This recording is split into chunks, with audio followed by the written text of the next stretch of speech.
ताज्या घडामोडी पाहिजेत तर मग आपल्या C24 तास या YouTube चॅनलला लाईक करा, शेअर करा, सबस्क्राइब करा आणि बेल आयकॉनवरती क्लिक करायला विसरू नका। मनगटशाहीचा वापर करून 4 फ्लॅट जबरदस्तीनं खाली केले, सर्व संसार रस्त्यावरती आणला आणि कोर्टामध्ये केस सुरू असताना निर्णय विरोधामध्ये जाईल या भीतीनं गुंडगिरी केल्याचा आरोप करण्यात आलाय। व्यवसायासाठी घेतलेलं कर्ज व्याजासहित परत केल्यानंतर देखील बेकायदेशीर कब्जा केल्याचा पीडित महिलेचा आरोप आहे। याबाबत अधिक माहिती देताना पीडित महिला काय म्हणाली आहे ते पाहूयात। माझं नाव सौ भारती निंबा भारंबे, राहायला वालेकरवाडी आणि माझं घर आहे स्वप्ननगरी हाऊसिंग सोसायटीमध्ये। साई लीला हाऊसिंग सोसायटी नावाची बिल्डिंग आहे। 23 फॅमिल्या तिथे राहतात। पण रविवारी दुपारी 2 वाजता 4-5 घुसखोरी आले। त्यांच्यासोबत 12 ते 13 महिला होत्या, 8 ते 10 पुरुष होते। असे 20-22 लोक वर आले, घरामध्ये डायरेक्ट दरवाजे तोडले आणि घरामध्ये घुसले, मारहाण केली। मारहाण झाल्यानंतर मी पोलीस चौकीला 112ला कॉल केला। काय कारण काय घुसखोरी करून मारायचं? घुसखोरी करून मारायचं म्हणजे त्याला विजय नारायण जावडे, त्याचा माझ्याशी काही संबंध नसताना त्यानं फ्लॅट कोणाकडून घेतला, उल्हास बोलवले। त्यांचे पैसे देणं घेणं काय आहे ते मला काही माहिती नाही। आमची कोर्टामध्ये केस चालू आहे, पण तरी सुद्धा त्यानं ते पोलीस आले आणि आपली सगळी चौकशी केली। मला त्यांच्या गाडीत बसून घेऊन गेले। दुपारी 2 वाजता मी गेलेली, रात्री 10 वाजेपर्यंत चौकीमध्ये बसले।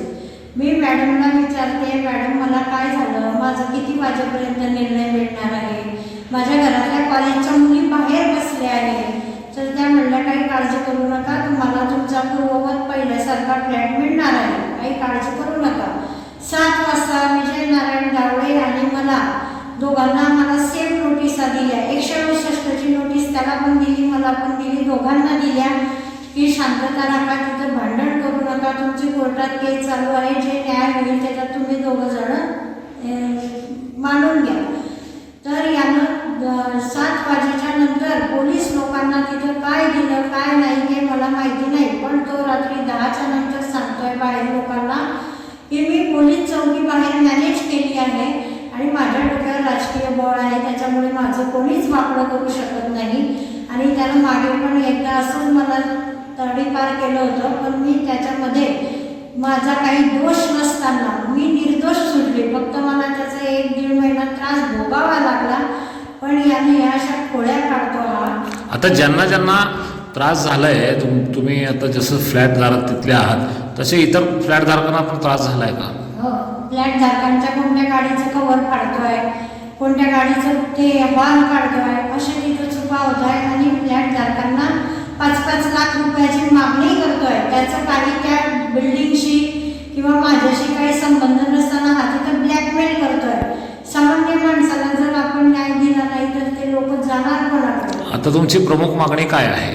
आमची प्रमुख मागणी अशी आहे की पूर्ववत आमचे फ्लॅट आमच्या ताब्यात मिळावे आणि आमची कोर्टात केस चालू आहे, ते कोर्टात जे काही निकाल होईल तो त्या उल्हास बोलवलेला मला मान्य राहील। हा विजय नारायण जावडेशी माझा काही एक संबंध नाही। अमोल उदमले सह हर्षल कोठावदे, C24 तास, पुणे। ताज्या घडामोडी पाहण्यासाठी C24 तास या YouTube चॅनलला लाईक करा, शेअर करा, सबस्क्राइब करा आणि बेल आयकॉनवरती क्लिक करायला विसरू नका।